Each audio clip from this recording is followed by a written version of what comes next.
Hello everyone. ASP.NET web API के इस video में आपका स्वागत है। इस वीडियो में हम लोग डिस्कस करेंगे टोकन बेस्ड ऑथेंटिकेशन इन ASP.NET web API. Token based authentication किस तरह से हम लोग इंप्लीमेंट कर सकते हैं और उसका बेसिक फ्लो क्या होता है, सारी चीज़ें इस वीडियो में हम लोग कवर करेंगे। अगर वीडियो आपको पसंद आए तो वीडियो को लाइक कीजिए, चैनल को सब्सक्राइब कीजिए, और अगर आपको लगता है कि वीडियो किसी और के लिए हेल्पफुल हो सकता है तो उसके साथ शेयर भी कीजिए। दैट बीइंग सेड, हम लोग चलते हैं अगली स्लाइड पर और जो हमारा टोकन बेस्ड ऑथेंटिकेशन है उसका हम लोग बेसिक फ्लो समझते हैं। तो यहाँ पर आपके जो मेन कंपोनेंट होते हैं वो 3 कंपोनेंट होते हैं। पहला आपका जो है वो क्लाइंट है, दूसरा आपका जो है वो ऑथराइजेशन सर्वर है, और तीसरा है आपका रिसोर्स सर्वर। तो आपका जो यूजर होता है वो अपने क्रेडेंशियल के साथ क्लाइंट मशीन पर, जो कि आपका लैपटॉप हो सकता है, डेस्कटॉप हो सकता है, क्रेडेंशियल के साथ क्लाइंट मशीन पे आता है और यहाँ पर अपना आईडी पासवर्ड एंटर करता है। ये आईडी पासवर्ड जब सबमिट करता है रिक्वेस्ट, तो रिक्वेस्ट के साथ में आईडी पासवर्ड जाता है ऑथराइजेशन सर्वर पे, और यहाँ पर आईडी पासवर्ड को मैच किया जाता है। अगर आपका आईडी पासवर्ड मैच नहीं होता है तो वापस से आपको यहाँ पे भेज दिया जाता है कि आपका आईडी पासवर्ड जो है वो गलत है, फिर से आप जो है वो आईडी पासवर्ड एंटर करो, सही आईडी पासवर्ड एंटर करो। बट अगर आपके क्रेडेंशियल जो है वो करेक्ट हैं, अगर आपके क्रेडेंशियल सही हैं, तो ऑथराइजेशन सर्वर पे क्या होता है, आपके क्रेडेंशियल वैलिडेट हो जाते हैं और उसके बाद एक टोकन जनरेट होता है और वो टोकन आपका जो है वो वापस आपको यहाँ पर क्लाइंट मशीन पे दे दिया जाता है। उसके बाद में जब आप रिसोर्स एक्सेस करने के लिए रिसोर्स सर्वर पे जाते हो तब आप अपने क्रेडेंशियल एंटर नहीं करते, क्योंकि क्रेडेंशियल एंटर करके आपने पहले से जो टोकन ले लिया है, अब ये टोकन आपका जो है वो रिसोर्स सर्वर पे यूज होता है सब्सिक्वेंट रिक्वेस्ट के लिए, रिसोर्स को एक्सेस करने के लिए। तो यहाँ से आप आते हो और अपने टोकन के साथ, आपके रिक्वेस्ट के साथ आपका टोकन आता है, टोकन यहाँ पे आपका डिकोड होकर वैलिडेट होता है और उसके बाद में आपका रिसोर्स जो है वो आपको यहाँ पर दे दिया जाता है। टोकन के साथ में आपका एक्सपायरी टाइम जो है वो जुड़ा हुआ होता है। अगर आपका टोकन एक्सपायर हो गया है तो आपको रिसोर्स नहीं मिलेगा, आपको टोकन जो है वो रीजनरेट करना पड़ेगा और उसके बाद में आपको टोकन जो है वो यहाँ पर लाके रिसोर्स लेना पड़ेगा। तो सारी चीज़ें यहाँ पर वैलिडेट होती हैं। तो बेसिक फ्लो आपका ये होता है कि यहाँ से आपका जो आईडी पासवर्ड जाता है ऑथराइजेशन सर्वर पे, यहाँ से आपको मिलता है टोकन, और टोकन आपका यूज होता है रिसोर्स को एक्सेस करने के लिए। तो इसका फ़ायदा ये होता है कि एक बार आपने अपना यहाँ पर आईडी पासवर्ड डाल दिया और उसके बाद आपको टोकन मिल गया, तो बार बार आपके क्रेडेंशियल को ट्रेवल करने की ज़रूरत नहीं है। आपके पास एक टोकन हो गया और ये टोकन जो है आपका यहाँ से आके और इधर जाके वैलिडेट होता है। टोकन के साथ आपके पास 2 पार्ट होते हैं, एक आपका जो होता है वो सीक्रेट की होता है और दूसरा आपका यहाँ पर जो है वो कुछ कोड रहता है, हैश्ड कोड रहता है, और ये सीक्रेट की के बेस पे जो आपका है, आपका टोकन जो है वो यहाँ पर वैलिडेट होता है, क्योंकि सीक्रेट की आपकी यहाँ पर भी अवेलेबल होती है और उसको ही वो यहाँ पे डिकोड करके वैलिडेट करके आपको जो है रिसोर्स दे देता है। तो ये सारी चीज़ें हम लोग जो है वो कैसे इम्प्लीमेंट करते हैं प्रैक्टिकली, इसको हम लोग जो है वो देख लेते हैं। सबसे पहले हम लोग चलते हैं और एक फ़्लो जो है वो समझ लेते हैं कि इसका फ्लो जो है वो किस तरह से हम लोग इम्प्लीमेंट करने वाले हैं। तो यहाँ पर हम लोग आएंगे और यहाँ पर हम लोग देखेंगे कि हमारा जो फ्लो रहेगा, तो हम लोग क्या करेंगे, डेटाबेस कनेक्शन स्ट्रिंग बनाएंगे, उसके बाद में हम लोग डीबी कॉन्टेक्स्ट बनाएंगे, क्योंकि हम लोगों को डेटाबेस से कनेक्ट करना है, हमें यूजर पुल करने, रिसोर्स पुल करना है। तो उसके लिए हम लोग जो है एक यूजर मॉडल बनाएंगे जिसके बेस पे हमारी यूजर की टेबल बनेगी, फिर एम्प्लॉय मॉडल बनाएंगे जिसके बेस पे हमारी एम्प्लॉय टेबल बनेगी। उसके बाद हम लोग माइग्रेशन क्रिएट करेंगे ताकि हम लोग ये जो मॉडल है इनके बेस पे टेबल बना पाएँ। उसके बाद में हम लोग जो है ओइन यानी जो आपकी जो ओ ऑथ होता है उसका पूरा सेटअप करेंगे, और उसके बाद में हम लोग जो लास्टली एक कंट्रोलर बनाएंगे और फिर अपना जो है टोकन हम लोग टेस्ट करेंगे। और उस दौरान हम लोगों को जो चाहिए पड़ेंगे न्यूगेट पैकेज, वो मैंने यहाँ पे एक लिस्ट बनाई हुई है। तो हम लोग क्या करते हैं, चलते हैं विजुअल स्टूडियो पर, यहाँ पर एक प्रोजेक्ट बना लेते हैं और एक एक चीज़ हम लोग जो है वो करते हैं यहाँ पर। तो क्रिएट न्यू प्रोजेक्ट करेंगे और न्यू प्रोजेक्ट क्रिएट करने के बाद में आपको एक वेब एपीआई प्रोजेक्ट बनाना है। तो यहाँ पर आने के बाद आप जो है ASP.NET का जो टेम्पलेट है वो ले लेंगे। यहाँ पे मैं इसको थोड़ा सा बड़ा कर देता हूँ।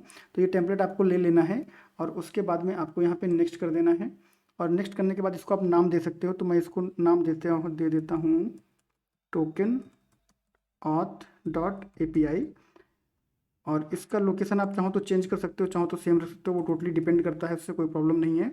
और उसके बाद में यहाँ पे हम लोग क्रिएट कर देंगे, और क्रिएट करने के बाद में नेक्स्ट पेज पे आपको यहाँ पर जो है वो API लेना है, क्योंकि हम लोग जो है वो API कर रहे हैं। तो यहाँ पर आप API ले लोगे तो आपको जो है वो एक बेसिक स्ट्रक्चर मिल जाएगा यहाँ पर, और उस स्ट्रक्चर में फिर हम लोग जो है सारे के सारे इम्प्लीमेंटेशन करेंगे एक एक करके। तो प्रोजेक्ट लोड होने तक हम लोग जो है वो यहाँ पर इसका वेट कर लेते हैं। तो यहाँ पर हमारा प्रोजेक्ट जो है वो बन के आ गया है। अब हम लोग इस पेज को क्लोज कर देते हैं, और पेज को क्लोज करने के साथ में हम लोग देख लेते हैं सोल्यूशन एक्सप्लोरर में हमें क्या मिला है। तो ये बेसिक स्ट्रक्चर जो रहता है, जहाँ पर आपको ना कोई मॉडल मिलता है ना कोई कंट्रोलर, वो आपका यहाँ पे आ चुका है। तो अब हम लोग पहला काम क्या करेंगे, जो हमारे न्यूगेट पैकेज हैं इनको हम लोग इंस्टॉल कर लेते हैं। सबसे पहले कुछ भी करें इससे पहले इनको इंस्टॉल कर लेते हैं। और यहाँ पर आने के बाद में आपको जाना है रेफरेंसेस में, और यहाँ से आपको राइट क्लिक करके न्यूगेट पैकेज पे जाना है, और उसके बाद में आपको यहाँ पर ब्राउज करना है, और ब्राउज करने के बाद आप यहाँ पे जो है इसको सर्च कर लो। तो जब आप इस पर क्लिक करोगे तो आप यहाँ पे देखोगे कि ओइन सर्वर दैट इनेबल्स ओइन based application to run on IIS for the ASP.NET pipeline. तो ये जो है आपका वो OAuth का ओइन सर्वर क्रिएट करेगा, जो कि आपका ऑथराइजेशन सर्वर होगा, जैसा कि हम लोगों ने देखा था। और इसी से हम लोग जो है वो टोकन जनरेट करेंगे। तो यहाँ पे हम लोग जो है वो करते हैं इसको इंस्टॉल, और इंस्टॉल करने के बाद में हम लोग जो है वो तब तक अगला कॉपी कर लेते हैं। ये आपका है OAuth सिक्योरिटी, और ये किस लिए होता है इसको भी हमें अभी हम लोग देख लेंगे यहाँ पे। इसको पहले हम लोग जो है ओके कर लेते हैं, एक्सेप्ट कर लेते हैं, इसका इंस्टॉलेशन कंप्लीट हो जाए, फिर हम लोग दूसरे वाले की बात करेंगे। आपको डिस्क्रिप्शन यहाँ पे मिल जाता है, बिल्कुल बहुत ही सिंपल सी चीज़ें हैं ये, बहुत डिटेल में इनमें जो है वो नहीं जाना है। और यहाँ पर आने के बाद में आप जो है इसको हटा के यहाँ पर ये पेस्ट कर देंगे, और इसके बाद में हम लोग जो है इसको भी देखेंगे कि ये क्या चीज़ है। तो आने के बाद आप यहाँ पर आ जाओ, ये है आपका security.OAuth। तो यहाँ पर क्या होगा, अभी डिस्क्रिप्शन इसका, तो ये जो है आपका मिडिल वेयर है, वो पहला वाला था सर्वर, ये है middleware that enables application to support standard OAuth 2.0। तो ये 2.0 को सपोर्ट करने के लिए हमारे पास एक मिडिल वेयर है, जो कि आपको स्टैंडर्ड मेथड्स वगैरह प्रोवाइड करवाएगी, और क्या क्या मेथड होते हैं उनको हम लोग जो है वो देखेंगे। तो इसको हम लोग जो है वो इंस्टॉल कर लेते हैं। तो पहला वाला सर्वर था, ये वाला हमारा मिडिल वेयर है। और फिर अगला वाला हमारा जो है वो कॉर्स के लिए है, क्रॉस ओरिजिन रिसोर्स शेयरिंग के लिए। तो इसको भी हम लोग जो है वो कर लेते हैं। तो क्रॉस ओरिजिन रिसोर्स शेयरिंग क्या होती है कि जब आपका API किसी और सर्वर पे है और आपका जो क्लाइंट है वो किसी और सर्वर पे है, उनका जो डोमेन है वो डिफरेंट है, तो वो क्रॉस डोमेन हो जाता है। तो इसीलिए हम लोग बोलते हैं इसको क्रॉस ओरिजिन रिसोर्स शेयरिंग। तो ये भी हम लोग इंस्टॉल कर लेंगे कि अगर आपकी API जो है वो क्रॉस डोमेन पे आप उसको एक्सेस करना चाहते हैं तो किस तरह से कर सकते हैं। तो यहाँ पे आप इसको आने के बाद में this package contains the components that enables cross origin resource sharing इन ओइन मिडिलवेयर। ठीक है, तो जो हम लोग ओइन इंप्लीमेंट कर रहे हैं OAuth सिक्योरिटी, जिसके थ्रू हम लोग टोकन जनरेट करेंगे, तो हम लोग ओइन के सारे पैकेज जो है वो इंस्टॉल कर रहे हैं यहाँ पर, जो भी रिक्वायर्ड हैं। अब इसके बाद में हम लोग क्या करेंगे, हम लोग अभी आते हैं,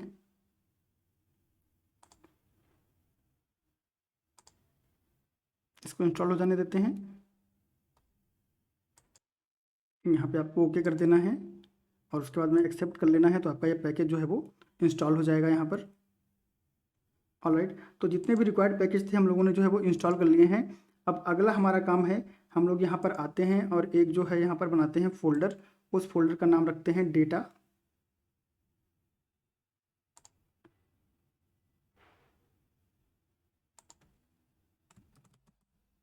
और इस डेटा फोल्डर में हम लोग एक फ़ाइल ऐड करेंगे, जो कि हमारी होगी क्लास फाइल।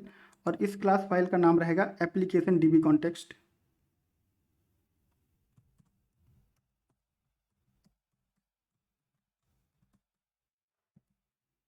और ये क्लास जो आपकी रहेगी, ये आपकी हेल्प करेगी डेटाबेस से कनेक्ट करने में।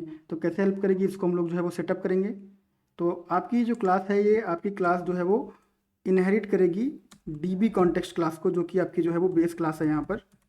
और ये DB कॉन्टेक्स्ट क्लास आपकी जो है वो एंटिटी फ्रेमवर्क नेम स्पेस में मिलेगी। तो एंटिटी फ्रेमवर्क नेम स्पेस कैसे मिलेगा, उसके लिए आपको जो है वो NuGet पैकेज इंस्टॉल करना पड़ेगा। तो आप सीधे ही कर सकते हैं, यहाँ पे कंट्रोल डॉट करेंगे हम, और कंट्रोल डॉट करने के बाद में हमें ऑप्शंस मिलेंगे यहाँ पर। तो एक बार फिर से हम लोग जो है कंट्रोल डॉट करते हैं, कभी कभी एक बार में नहीं आता है, तो दोबारा में आ गया है। अब ये आपको एंटिटी फ्रेमवर्क इंस्टॉल करना है, तो ये कह रहा है यहाँ पर find and install latest version, या फिर इंस्टॉल विद पैकेज मैनेजर। तो आप यहाँ पे करोगे इंस्टॉल विद पैकेज मैनेजर, तो आप जो है पैकेज मैनेजर ओपन हो जाएगा, और यहाँ से आप जो है वो कोई वर्जन चूज कर सकते हो। और या तो फिर आप जो है वो सीधा ही यहाँ से इसको क्लोज कर दो और फिर से कंट्रोल डॉट करो, और उसके बाद में यहाँ पे आने के बाद में आप बोलो find and install latest version. तो ये लेटेस्ट वर्जन को ढूंढ के यहाँ पे जो है वो इंस्टॉल कर देगा, और आपका एक यूजिंग स्टेटमेंट यहाँ पर ऑटोमेटिकली जो है ये ऐड कर देगा, जैसा कि आप देख रहे हो यहाँ पे ऐड हो गया है। अब यहाँ पर हम लोग क्या करेंगे, यहाँ पे हम लोग जो है वो कंस्ट्रक्टर बनाएंगे एक CTOR, ये टाइप कर देंगे तो आपका कंस्ट्रक्टर का स्निप्ट यहाँ पे बन जाएगा। और उसके बाद में जो आपका एप्लीकेशन DB कॉन्टेक्स्ट क्लास है, ये DB कॉन्टेक्स्ट को इनहेरिट कर रहा है। तो जो DB कॉन्टेक्स्ट का कंस्ट्रक्टर है, उसको हम इस कंस्ट्रक्टर के साथ चेन कर देंगे इस तरह से। और यहाँ पर आपको क्या पास करना होता है, यहाँ पर आपको पास करना होता है कनेक्शन स्ट्रिंग। तो उसका नाम हम लोग दे देंगे डिफ़ॉल्ट कनेक्शन। अभी जो कनेक्शन स्ट्रिंग है ये कहाँ है, ये अभी जो है वो कहीं भी नहीं है, इसको हम लोगों को सेट करना है। और इसको हम लोग कहाँ सेट करेंगे, इसको हम लोग सेट करेंगे वेब कॉन्फ़िग फाइल में। तो वेब कॉन्फ़िग फाइल को हम लोग ओपन कर लेते हैं, और यहाँ पर आपको जो है वो कहीं पर भी जो आपकी कॉन्फ़िगरेशन है इसके अंदर आप कहीं पे भी जो है वो कनेक्शन स्ट्रिंग ऐड कर सकते हो इस तरह से। और यहाँ पर जो आपका नेम रहेगा, ऑलराइट, इसको थोड़ा सा सही कर देते हैं। यहाँ पर आपको ऐड करना है और उसके बाद में इसको जो है आपको नेम देना है। तो जो नेम रहेगा वो डिफ़ॉल्ट कनेक्शन रहेगा। ये आपका एप्लीकेशन डीबी कॉन्टेक्स्ट में जो आपने बेस क्लास में कंस्ट्रक्शन चेनिंग करी है, यहाँ पर आपका जो है वो मैच होना चाहिए। तो आपको एग्जैक्टली ये वाला जो है वो कॉपी करना है और उसी को आपको यहाँ पे जो है वो पेस्ट कर देना है इस तरह से, डिफ़ॉल्ट कनेक्शन। और फिर आपको यहाँ पे लिखना है कनेक्शन स्ट्रिंग, जो कि आपकी कनेक्शन स्ट्रिंग रहेगी। और उसके बाद आपको लिखना है यहाँ पर प्रोवाइडर, ठीक है, प्रोवाइडर नेम। तो इसके जो है 3 पार्ट हैं यहाँ पर इस तरह से। अब इनके लिए जो वैल्यू चाहिए होती है उस वैल्यू को मैंने जो है यहाँ पर रेडी करके रखा हुआ है। तो ये जो है आपका ये कनेक्शन स्ट्रिंग का नाम हो गया। उसके बाद में ये कनेक्शन स्ट्रिंग हो गई जहाँ पर आपका डेटा सोर्स रहेगा, जो कि आपका सर्वर का नाम रहेगा या आपके पीसी का नाम रहेगा। फिर आपका इनिशियल कैटलॉग रहेगा जो कि आपका डेटाबेस होता है और उसका नाम है टोकन ऑथ डीबी। तो जब हम माइग्रेशन बनाएंगे तो अगर टोकन ऑथ डीबी हमारे सर्वर पे होगा तो उससे कनेक्ट कर लेगा, और अगर टोकन ऑथ डीबी नहीं होगा तो वो डेटाबेस आपका यहाँ पे क्रिएट हो जाएगा। हमारे केस में टोकन ऑथ डीबी हमारे पास नहीं है तो वो क्रिएट हो जाएगा। तो ये चीज़ आपको ध्यान रखनी है कि अगर ये डेटाबेस आपका सर्वर पे होगा तो उससे कनेक्ट कर लेगा आपका एप्लीकेशन, और अगर ये नहीं होगा तो माइग्रेशन के दौरान ये आपका जो टोकन ऑथ डीबी है जो डेटाबेस है वो क्रिएट कर दिया जाएगा। और यहाँ पर जो सिक्योरिटी हम लोग ऐड कर रहे हैं वो इंटीग्रेटेड सिक्योरिटी है, यानी कि यहाँ पर हम लोग आईडी पासवर्ड यूज़ नहीं कर रहे हैं। और फिर आपका ये जो है वो प्रोवाइडर नेम हो गया है। तो मैं ये कनेक्शन स्ट्रिंग का पूरा स्निपेट यहाँ से कॉपी करके वहाँ पे पेस्ट कर देता हूँ। बस यहाँ पे मैंने आपको दिखाने के लिए ये जो है वो लिखा हुआ था। तो लेट्स कॉपी पेस्ट दिस। ये हमारा कनेक्शन स्ट्रिंग यहाँ पे हो गया है, जो कि हमारा डिफ़ॉल्ट कनेक्शन है। ये जो 2 चीज़ें हैं ये मैच होनी चाहिए, ठीक है। तो अब हमारी कनेक्शन स्ट्रिंग जो है वो रेडी हो गई, हमारा डीबी कॉन्टेक्स्ट रेडी हो गया है। अब हमें क्या करना है, अब हमें यहाँ पर यूज़र और एम्प्लॉय के मॉडल बनाने हैं। तो यहाँ पे राइट क्लिक करेंगे, एक क्लास ऐड करेंगे हम यूज़र की, इसको नाम देंगे हम यूज़र। और इसके साथ में हम लोग एक क्लास ऐड कर देंगे एम्प्लॉय की, इसको नाम दे देंगे एम्प्लॉय। तो यूज़र और एम्प्लॉय की क्लास में हमारी कुछ प्रॉपर्टी रहेंगी, तो उन प्रॉपर्टी को हम लोग समझ लेते हैं यहाँ पर आने के बाद में। तो जो आपकी यूज़र क्लास रहेगी उसमें आपका यूज़र आईडी रहेगा, यूज़र नेम रहेगा, पासवर्ड रहेगा, और यहाँ पर आपके जो है वो रोल्स रहेंगे। मल्टीपल रोल हो सकते हैं इसलिए रोल्स है। और फिर ईमेल आईडी रहेगी। तो ये सिंपल प्रॉपर्टी हैं यूज़र क्लास की। तो इनको हम लोग यहाँ से जो है वो कॉपी करके वहाँ पर रख देते हैं इस तरह से। और प्रॉपर्टी बनाने के लिए आपको सिंपल क्या करना होता है, आप यहाँ पर आओगे और आप PROP टाइप करोगे और टाइप करोगे, प्रॉपर्टी का स्निपेट यहाँ पे आ जाएगा। अगर आपको इंट रखना है तो इंट रखो, अगर आपको स्ट्रिंग करना है तो आप यहाँ पे स्ट्रिंग कर दो, और उसके बाद में आप यहाँ पे जो है वो कोई भी नेम यहाँ पर दे सकते हो। तो इस तरह से आप प्रॉपर्टी बना सकते हो, बिल्कुल सिंपल जो फंडा है प्रॉपर्टी बनाने का, इसलिए मैंने उसको जो है वो ऑलरेडी रख लिया था। तो एक्चुअली ये जाएगा आपका यूज़र में, यहाँ पर नहीं रहेगा, इसको मैं यूज़र में रखता हूँ। और एम्प्लॉय वाला हम लोग जो है वो कॉपी करके लाएंगे और एम्प्लॉय में रखेंगे, क्योंकि यूज़र आईडी है तो यूज़र में होना चाहिए। और फिर अगला जो हमारा है वो एम्प्लॉय का है। तो एम्प्लॉय का भी बिल्कुल सेम है यहाँ पर कि आपका एम्प्लॉय आईडी है, फर्स्ट नेम है, लास्ट नेम है, ईमेल है, जेंडर है, और उसके बाद में क्रिएटेड डेट है जो कि डेट टाइम टाइप का है। और इसको डिफ़ॉल्ट वैल्यू हमने दी हुई है डेट टाइम डॉट नाउ की। तो ये वैल्यू मैं यहाँ से कॉपी कर लेता हूँ और देख इसको यहाँ चल के हम लोग पेस्ट कर देते हैं ऐसे, ठीक है। तो यहाँ पर इसको मुझे जो है सेमी कॉलन देना पड़ेगा। और अब ये सही हो गया। तो क्या होगा कि जब आपका एम्प्लॉय एंटर होगा तो ये अगर इसको कोई वैल्यू नहीं दी जाएगी तो ये डिफ़ॉल्ट वैल्यू ले लेगा। जब भी एम्प्लॉय एंटर होगा उस टाइम पे डिफ़ॉल्ट वैल्यू जो है ये यहाँ पर हो जाएगा। तो मॉडल क्रिएशन के टाइम पे ही ये जो लॉजिक है वो इम्प्लीमेंट कर लिया है हम लोगों ने। अब हम लोगों को क्या करना है, अब हमारा जो यहाँ पर 2 मॉडल बन गए हैं। अब हमें क्या करना है, हम लोगों ने जो है वो मॉडल बना लिए हैं और उसके बाद हम लोगों ने कॉन्टेक्स्ट सेट कर लिया है। अब यहाँ पर आने के बाद इस एप्लीकेशन डीबी कॉन्टेक्स्ट में जो मॉडल आपने बनाए हैं वो आपको बताना पड़ेगा यहाँ पर कि वो मॉडल जो है वो उनका आप टेबल बनाना चाहते हो। और वो कैसे बताते हैं, वो बताते हैं डीबी सेट से। तो आप यहाँ पे डीबी सेट बनाओगे और पहला डीबी सेट जो है वो आपका यूज़र टाइप का है। तो यहाँ पे कंट्रोल डॉट करके आपको जो है वो मॉडल्स को यहाँ पे ऐड करना पड़ेगा, क्योंकि मॉडल्स में है ये। और उसके बाद आप यहाँ पे जो है वो टाइप कर दोगे यूजर्स। तो ये जो वेरिएबल है इस नाम की टेबल बनेगी आपके डेटाबेस में, ये चीज़ आपको जो है वो ध्यान रखनी है। और फिर आप यहाँ पे गेट सेट कर दोगे एज लाइक प्रॉपर्टी। और अगला जो आपका रहेगा डीबी सेट वो आपका रहेगा एम्प्लॉय टाइप का। और यहाँ पर आप लिखोगे एम्प्लॉयज़, तो इस नाम की टेबल बन जाएगी एम्प्लॉयज़ नाम की। और यहाँ पर भी आपका जो है वो गेट सेट हो जाएगा। और ये जो DB सेट आपके हैं ये एक्सेसिबल हों, इसलिए इनको जो है हम लोग पब्लिक बना देंगे, क्योंकि हमको इनको जो है बाद में बाहर भी यूज करना है। और अभी भी अगर आप इनको प्राइवेट रखोगे तो आपकी टेबल जो है वो क्रिएट नहीं होगी, तो इनको आपको पब्लिक रखना है। अब इसके बाद में आपको क्या करना है, इसके बाद में अब हम लोग क्या करेंगे, माइग्रेशन रन करेंगे।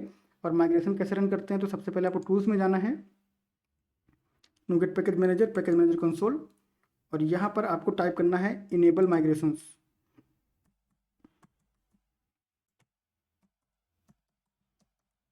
ठीक है, इनेबल माइग्रेशंस और एंटर कर दीजिए यहाँ पर। तो ये आपका जो है वो वैलिडेट करेगा सारी चीज़ें, और जो यहाँ पे वैलिडेशन होगा वो आपको यहाँ पे दिखेगा कि क्या हो रहा है। अभी यहाँ पर जो है वो आपको ध्यान देना है कि इनेबल माइग्रेशन के बाद हम लोगों ने यहाँ पे एंटर कर दिया है। अब ये जो है checking if context targets and existing database, तो ये देख रहा है कि जो कॉन्टेक्स्ट हमारा है वो किसी एग्जिस्टिंग डेटाबेस को टारगेट कर रहा है। अगर डेटाबेस नहीं होगा तो डेटाबेस वहाँ पे बनाएगा। तो जैसा हम लोगों ने डिस्कस किया था, डेटाबेस अगर होता है तो उसी से कनेक्ट कर लेता है, और अगर नहीं होता है तो नया डेटाबेस जो है वहाँ पर बन जाता है।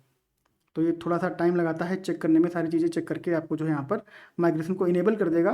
तो आपका जो माइग्रेशन है वो इनेबल हो गया, और यहाँ पर आपका जो फाइल है वो ओपन होकर आ गया। अगर आप सोल्यूशन एक्सप्लोरर में आओ तो यहाँ पर आपका जो माइग्रेशन का एक फोल्डर बन गया है, और उसके अंदर में आपकी ये फाइल बन गई है, जो कि बाय डिफ़ॉल्ट यहाँ पर ओपन कर दी गई है। और यहाँ पर जो है वो कुछ कन्फिग्रेशन जो ऑटो माइग्रेशन थे वो फॉल्स हो गए, क्योंकि हम लोग अपना मैनुअल माइग्रेशन कर रहे हैं कंसोल के थ्रू। तो ऑटोमेटिक माइग्रेशन आपके जो फॉल्स हो गए हैं यहाँ पर सेट कर दिया है। और माइग्रेशन के ऊपर हम लोगों ने डेडिकेटेड वीडियो किया हुआ है, उस वीडियो का लिंक आपको मिल जाएगा यहाँ पर आई बटन पे। तो माइग्रेशन के बारे में अगर आपको पढ़ना है तो आप वो वीडियो जाके देख सकते हो। तो माइग्रेशन इनेबल करने के बाद अब हम लोगों को क्या करना पड़ेगा, अगला हमारा काम रहेगा, इसको हम लोग बोलेंगे ऐड माइग्रेशन। और उसके बाद आपको यहाँ पे कुछ मैसेज देना रहेगा, तो हम लोग लिख देंगे adding user and employ model. ठीक है, तो यूजर और एम्प्लॉय का मॉडल हम लोग जो है वो ऐड कर रहे हैं। आप स्पेस भी दे सकते हो, बिल्कुल वैलिड है, बट मैं अंडरस्कोर प्रेफर करता हूँ, तो मैं यहाँ पे अंडरस्कोर्स लगा रहा हूँ, बट स्पेसेस भी टोटली वैलिड है। तो ऐड माइग्रेशन करने के बाद में आपको यहाँ पे जो है वो एंटर कर देना है। तो अब क्या होगा, एक माइग्रेशन आपका जो है वो इस पर्टिकुलर फोल्डर में ऐड हो जाएगा, और उस माइग्रेशन के बेस पे आपकी टेबल्स क्रिएट होंगी। उस माइग्रेशन फाइल में आपकी टेबल से रिलेटेड सारी डिटेल्स रहेंगी कि क्या चीज़ होने वाली है आपके टेबल के साथ। तो अभी जब फाइल आएगी तो हम लोग उसको जो है वो एक बार देख लेंगे, बट आपको डिटेल में अगर देखना है तो आप माइग्रेशन वाला वीडियो जाके देख सकते हैं।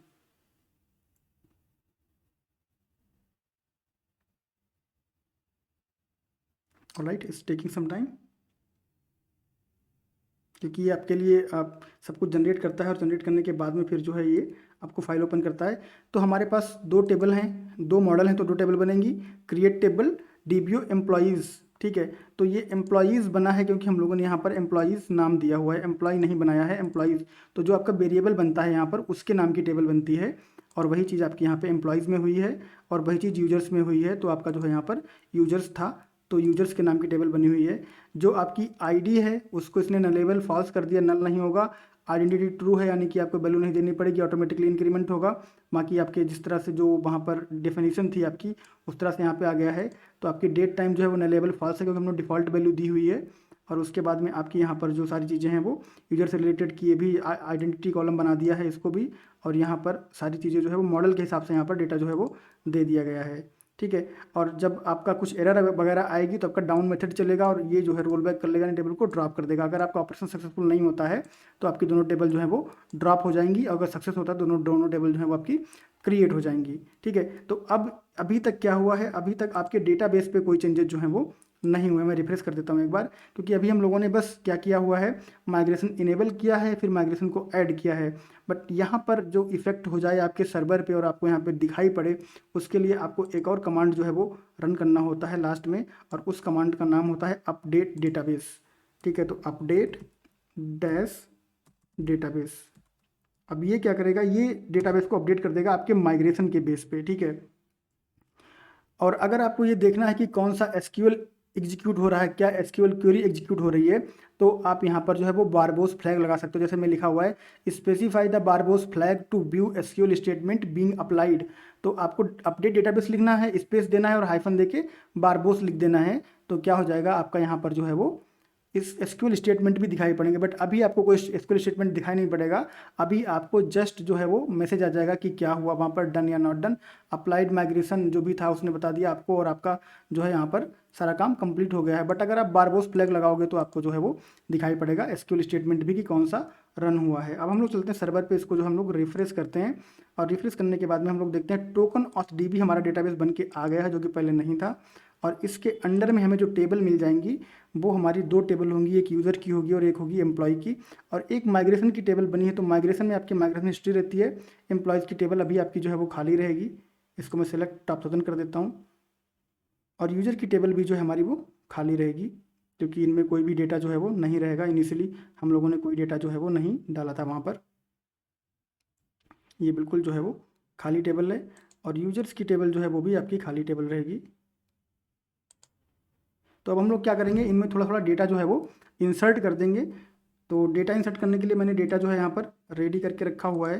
तो यहाँ पर हमारी जो यूज़र टेबल है उसमें जो डेटा जाएगा वो ये डेटा जाएगा। तो इसको हम लोग जो है वो यूज़र टेबल में डाल देते हैं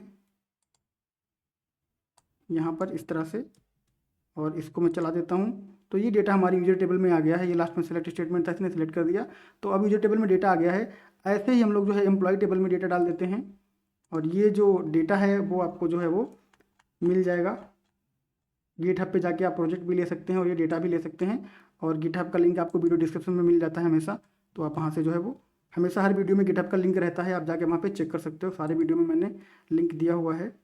और यहाँ पर आने के बाद में जो एम्प्लॉयज़ वाला है इसको हम लोग क्या करेंगे, अपना कोड यहाँ पर रख देंगे और इसको हम लोग जो है वो चला देंगे। तो हमारे एम्प्लॉय का डेटा जो है यहाँ पर वो कुछ आ चुका है। तो हमारे पास कुछ काम करने के लिए डेटा जो है वो हो गया है। तो अब हम लोगों को क्या करना है, इसको हम लोग जो है वो करते हैं क्लोज, सेव नहीं करेंगे, और इसको भी हम लोग यहाँ से हटा देते हैं। हमारे पास 2 टेबल होनी चाहिए, एक होनी चाहिए हमारे पास यूजर्स की और दूसरी हमारे पास होनी चाहिए सेलेक्ट स्टार फ्रॉम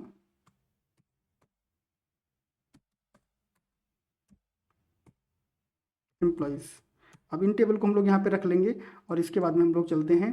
तो अभी तक हम लोगों ने क्या किया है, अभी तक हम लोगों ने जो है वो सारी चीज़ें सेटअप करी हैं जो कि हमें चाहिए थी हमारा टोकन जो है टेस्ट करने के लिए। अब हम लोग टोकन जो है जनरेट करेंगे और फिर ये डेटा हम लोग वहाँ पर टेस्ट करेंगे। तो टोकन जो है उसको बनाने के लिए सबसे पहले हमें क्या चाहिए उसको हम लोग जो है वो समझ लेते हैं। तो टोकन जनरेट करने के लिए हमें सबसे पहले जो है वो यूज़र का आईडी और पासवर्ड डेटाबेस से वैलिडेट करना पड़ेगा, और अगर आईडी और पासवर्ड करेक्ट होगा तब हम लोग टोकन जनरेट करेंगे। तो आईडी और पासवर्ड जनरेट वैलिडेट करने के लिए हम लोग जो है वो एक मेथड बना लेते हैं। तो हम लोग क्या करते हैं, सबसे पहले यहाँ पर जो है वो एक फ़ोल्डर ऐड करते हैं, और उस फोल्डर का नाम रख देते हैं यूज़र रिपोजिटरी, और इसके अंदर एक क्लास बनाते हैं हम लोग, इसका नाम रखते हैं यूज़र रेपो। आप सिंपल क्लास बना के भी कहीं पर भी ये काम जो है वो कर सकते हो, बट मैं थोड़ा सा जो है इसको ऑर्गेनाइज कर रहा हूँ। तो यूज़र रेपो हम लोग यहाँ पर बना देते हैं क्लास, और ये जो क्लास यूज़र रेपो होगी इसमें हम लोग जो है वो कुछ मेथड बनाएंगे। तो सबसे पहले हमारा यहाँ पर जो मेथड बनेगा वो बनेगा हमारा वैलिडेट यूज़र का। और वैलिडेट यूज़र हम लोग कैसे करेंगे, डेटाबेस से करेंगे। तो डेटाबेस से कनेक्ट करने के लिए हमें यहाँ पे चाहिए एप्लीकेशन डीबी कॉन्टेक्स्ट, ताकि हम लोग डेटाबेस से कनेक्ट कर पाएँ। तो एप्लीकेशन डीबी कॉन्टेक्स्ट, और ये वो क्लास है जो हम लोगों ने बनाई थी, और ये क्लास जो है वो आपके डीबी कॉन्टेक्स्ट को इनहेरिट करती है। ये चीज़ हम लोग देख चुके हैं। तो using token auth API dot data, और ये आपका जो है वो यहाँ पर बना हुआ है एप्लीकेशन डीबी कॉन्टेक्स्ट, और इसका नाम हम लोग रख देंगे dB context, new application dB context. ये आपका यहाँ पर जो है वो आपको एक इंस्टेंस मिल गया है। अब इसके थ्रू हम लोग डेटाबेस से कनेक्ट कर सकते हैं। तो अब हम लोग यहाँ पर क्या करेंगे, यहाँ पर हम लोग बोलेंगे एक मेथड बनाएंगे पब्लिक, और ये आपका रहेगा यूज़र टाइप का, और इसका नाम रहेगा वैलिडेट यूज़र। और वैलिडेट यूज़र जो है वो 2 पैरामीटर लेगा, जो कि आपको पहले से ही पता है कि एक होता है आपका यूज़र नेम और दूसरा होता है आपका पासवर्ड।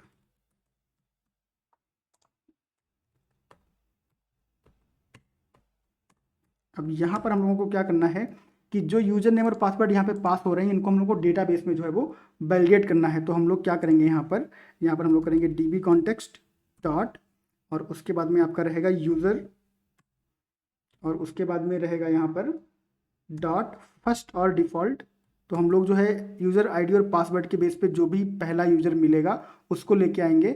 और फर्स्ट और डिफ़ॉल्ट के केस में ये होता है कि अगर आपको यूज़र नहीं मिलता है तो वो डिफ़ॉल्ट आपको नल रिटर्न करता है, कोई एरर यहाँ पर जो है वो नहीं आती है, आपको एक एम्प्टी ऑब्जेक्ट मिल जाएगा वहाँ पर। तो हम लोग यहाँ पर जो है वो फर्स्ट और डिफ़ॉल्ट, और उसके बाद में हम लोग यहाँ पर लिखेंगे user such that user dot user name, और उसके बाद में डॉट इक्वल्स, हम लोग इसको जो है वो चेक करेंगे कि ये इसके इक्वल है कि नहीं है। डॉट इक्वल्स यूज़र नेम, जो कि हम लोग ऊपर पास कर रहे हैं, ये वाला यूज़र नेम। और उसके बाद में हम लोग बोलेंगे string comparison ordinal,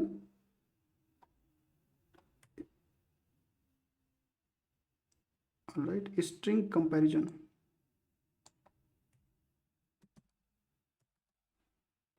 string comparison dot ordinal ignore case. तो इसका मतलब क्या हुआ, इसका मतलब ये हुआ कि जो डेटाबेस में यूजर नेम है और जो यूजर नेम यहाँ पे पास हुआ है उन दोनों में केस का कोई भी फैक्टर नहीं है। केस इंसेंसिटिव मैच होना चाहिए। अगर डेटाबेस में अपर केस है आपने लोअर केस पास किया तब भी मैच हो जाएगा, अगर डेटाबेस में लोअर केस है आपने अपर केस पास किया तभी भी आपका मैच हो जाएगा। तो इस तरह से ये इग्नोर केस यानी केस इग्नोर कर रहा है। और उसके बाद में आप यहाँ पे एक एंड लगाओगे और फिर आप बोलोगे user dot password equal to, और इस केस में आपका पासवर्ड जो है वो एग्जैक्ट मैच होना चाहिए, क्योंकि पासवर्ड में केस और सारी चीज़ें जो है आपको यहाँ पर मैच करनी पड़ती हैं। तो यहाँ से आपको या तो कोई यूज़र मिलेगा और नहीं यूज़र मिलेगा तो आपको एक एम्प्टी ऑब्जेक्ट मिलेगा। तो इसको हम लोग क्या करेंगे, इसको हम लोग रिटर्न कर देंगे, और रिटर्न करने के बाद में ये यहाँ पर जो है आपका वो असाइन हो जाएगा। और यहाँ पर कुछ चैलेंजेस हैं, इसको हम लोग देख लेते हैं।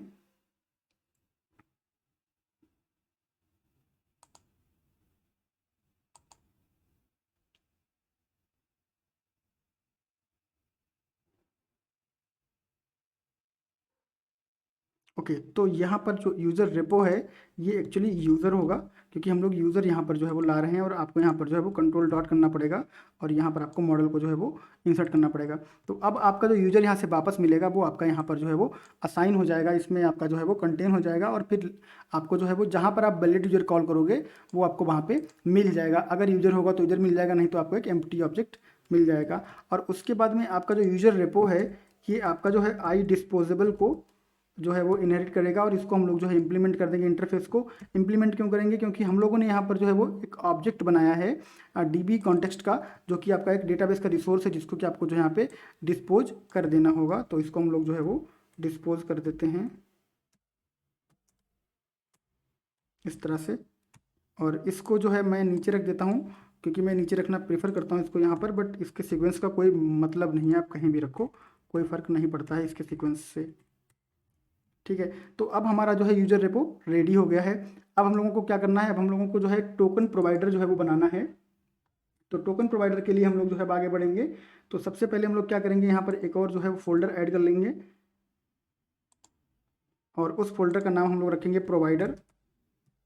आप इसका कोई भी नाम रख सकते हो। और इसके अंदर में हम लोग एक क्लास जो है वो ऐड कर देंगे, उस क्लास का नाम हम लोग रखेंगे एप्लीकेशन ऑथराइजेशन सर्वर प्रोवाइडर। तो ऐप ऑथराइजेशन सर्वर प्रोवाइडर, ठीक है। और इसमें हम लोग जो है वो जो हमारा टोकन प्रोवाइडर है उसके लिए हम लोग यहाँ पर इम्प्लीमेंटेशन करेंगे। तो ये जो आपकी क्लास है ये क्लास आपकी जो है वो इनहेरिट करेगी ओ ऑथ ऑथराइजेशन सर्वर से। सो आपका हो जाएगा ओ ऑथ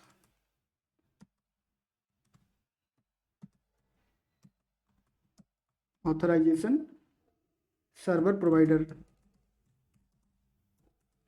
और आपको कंट्रोल डॉट करना पड़ेगा। यहाँ पर कंट्रोल डॉट करेंगे तो आप यहाँ पर जो है वो using Microsoft on security dot OAuth आपको यहाँ पर जो है वो लगा देना है। और अब आपको क्या करना पड़ेगा, आपको यहाँ पर कुछ मेथड जो हैं वो आपको ओवरराइड करने पड़ेंगे यहाँ पर। तो हम लोग यहाँ पर ओवरराइड कीवर्ड जो है वो टाइप करेंगे, और उसके बाद जो भी मेथड ओवरराइड करने के लिए अवेलेबल होंगे वो आपके यहाँ पे आ जाएंगे। तो सबसे पहला जो मेथड हमें ओवरराइड करना है वो है वैलिडेट क्लाइंट का। तो वैलिडेट क्लाइंट ऑथेंटिकेशन, तो हम लोग यहाँ पे टाइप करते हैं वैलिडेट क्लाइंट ऑथेंटिकेशन, इसको हम लोग जो है वो ओवरराइड करते हैं। तो ये बेसिकली क्या करता है, ये क्लाइंट की ऑथेंटिकेशन को वैलिडेट करता है कि जो क्लाइंट कॉल कर रहा है वो ऑथेंटिकेटेड है कि नहीं है। तो अभी हम लोग जो है वो सिर्फ हमारे पास एक ही क्लाइंट होने वाला है जो कि हमारा पोस्टमैन होगा। तो हम लोग क्या करेंगे, यहाँ पर जो हमारा कॉन्टेक्स्ट है यहाँ पर जो आपको दिख रहा है ये, ठीक है, उसको हम लोग क्या करेंगे, कॉन्टेक्स्ट डॉट वैलिडेटेड जो मेथड है उसको हम कॉल कर देंगे यहाँ पर। और जो भी हमारे इस केस में जो भी हमारे जो क्लाइंट होंगे उनको हम वैलिडेट कर देंगे बाय डिफ़ॉल्ट। और इस मेथड को हम लोग जो है वो यहाँ पर टास्क है तो इसको हम लोग जो है यहाँ पर एसिंक बना देंगे। तो इस तरह से अभी के केस में हमारे सारे के सारे क्लाइंट जो है वैलिडेट रहेंगे। नेक्स्ट वीडियो में हम लोग देखेंगे कि कस्टम क्लाइंट वैलिडेशन आप कैसे कर सकते हो, क्योंकि इसमें करेंगे तो ये वीडियो जो है वो फिर आउट ऑफ कॉन्टेक्स्ट हो जाएगा और बहुत ज़्यादा लंबा हो जाएगा। वैसे भी ये वीडियो काफ़ी बड़ा होने वाला है। तो दूसरा मेथड हम लोग जो है वो ओवरराइड करेंगे। उस मेथड का नाम होगा यहाँ पर आपका ग्रांट रिसोर्स ऑनर क्रेडेंशियल। तो ये जो आपका है ग्रांट रिसोर्स ऑनर क्रेडेंशियल, अब ये जो है रिसोर्स क्रेडेंशियल प्रोवाइड करवाएगा कि अगर कोई यूजर जो है वो उसका आईडी पासवर्ड डेटाबेस में अवेलेबल है तो उसको जो है ये दे देगा ऑथराइजेशन कि तुम जाओ और रिसोर्स को एक्सेस करो। तो कैसे करना है इसको हम लोग जो है वो करते हैं यहाँ पर। तो सबसे पहले हम लोग यहाँ पर क्या करेंगे, एक यूजिंग ब्लॉक लगाएंगे, क्योंकि हम लोग जो है यहाँ पर यूज़र रेपो जो हमारी है, यूज़र रेपो कंट्रोल डॉट करेंगे और यहाँ पर जो हमारा नेम स्पेस है उसको इंपोर्ट कर लेंगे। तो यूज़र रेपो, उसके बाद में ये आपका हो जाएगा repo equal to new user repo. और इस यूज़र रेपो में हम लोगों ने जो है वो मेथड बनाया हुआ है तो उसको हम लोग यहाँ पर जो है वो कॉल करेंगे। तो सबसे पहले हम लोग यहाँ पे क्या करेंगे, एक वेरिएबल बना लेंगे वॉर और उसका नाम रखेंगे यूज़र। और फिर हमारा जो यहाँ पर कॉन्टेक्स्ट है, जो कॉन्टेक्स्ट नहीं, हम लोग यहाँ पर जो रेपो यूज़ कर रहे हैं उसमें हम लोग लिखेंगे रेपो डॉट वैलिडेट यूज़र। ठीक है। और वैलिडेट यूज़र में जो आपका यूज़र आईडी पासवर्ड जो आएगा वो कॉन्टेक्स्ट से आएगा, क्योंकि जब आप रिक्वेस्ट करोगे पोस्टमैन के थ्रू तो पोस्टमैन में जो आपका ऑथेंटिकेशन हेडर होगा उसकी डिटेल्स आपके यहाँ पे कॉन्टेक्स्ट के थ्रू पास होंगी। तो आप यहाँ पे क्या करोगे, context dot user name comma context dot password, ये आपका आईडी पासवर्ड जो है यहाँ पर पास हो जाएगा। फिर ये रेपो में जाएगा, वहाँ से वैलिडेट करके आपको यूज़र ला के यहाँ पे यूज़र में दे देगा। उसके बाद हमारा यूज़र जो है वो एम्प्टी भी हो सकता है, नल भी हो सकता है। तो यहाँ पर हम लोग एक चेक लगाएंगे, if user equal to null, अगर यूज़र जो है वो नल है तो अब हम लोग यहाँ पर क्या करेंगे, एक मैसेज जो है वो दे देंगे वापस। और वो मैसेज क्या हमारा रहेगा, वो मैसेज रहेगा context dot set error, context dot set error. और ये एरर किस तरह की रहेगी, ये रहेगी आपकी इनवैलिड ग्रांट। आप कोई भी मेथड दे सकते हो, कोई भी मैसेज दे सकते हो, बट मैं जो है इसको रख रहा हूँ इस तरह से, स्टैंडर्ड इनवैलिड ग्रांट। और उसके बाद आप यहाँ पे दे सकते हो यूज़र नेम और पासवर्ड इज इनकरेक्ट। ठीक है। तो अगर आपको कोई यूज़र नहीं मिला इस यूज़र आईडी और पासवर्ड से जो कि आपने रिक्वेस्ट के साथ भेजा था, तो आपका यूज़र नल आएगा। उस केस में आपको यहाँ पर एरर आएगा इनवैलिड ग्रांट का कि आपका यूज़र आईडी और यूज़र नेम और पासवर्ड जो है वो इनकरेक्ट है। अगर आपका जो यूज़र है वो नल नहीं होता है, उस केस में हम लोग क्या करेंगे, उस केस में हम लोग जो है वो उसको आइडेंटिटी सेट करेंगे। और यहाँ पर आने के बाद जब एरर सेट होगी तो यहीं से हम लोग इसको जो है वो वापस भी कर देंगे, रिटर्न आपको यहाँ पे ऐड करना पड़ेगा, अदरवाइज आप कंट्रोल वापस नहीं जाएगा।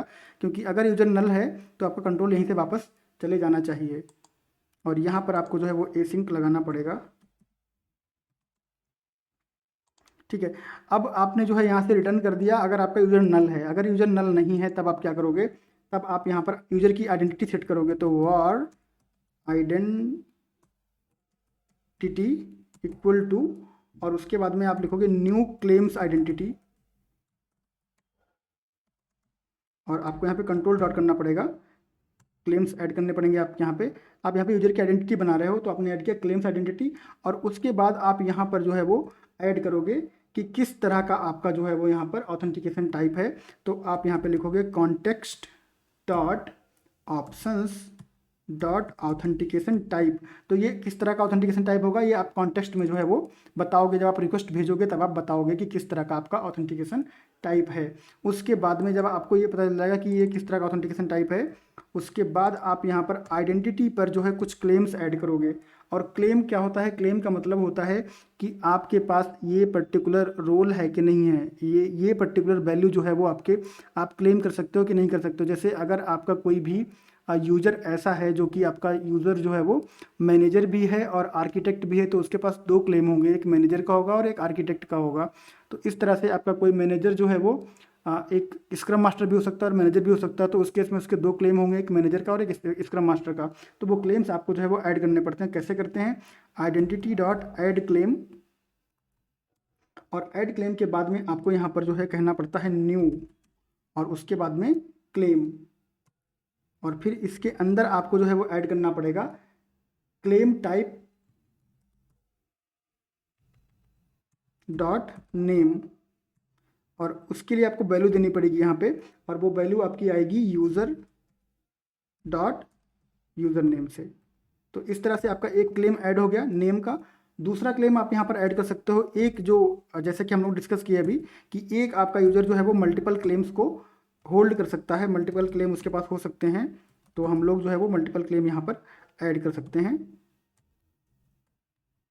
अब आपको यहाँ पे ऐड करना पड़ेगा वही फिर से क्लेम टाइप डॉट ईमेल, और फिर ये आपका रहेगा यूज़र डॉट ईमेल यहाँ पर।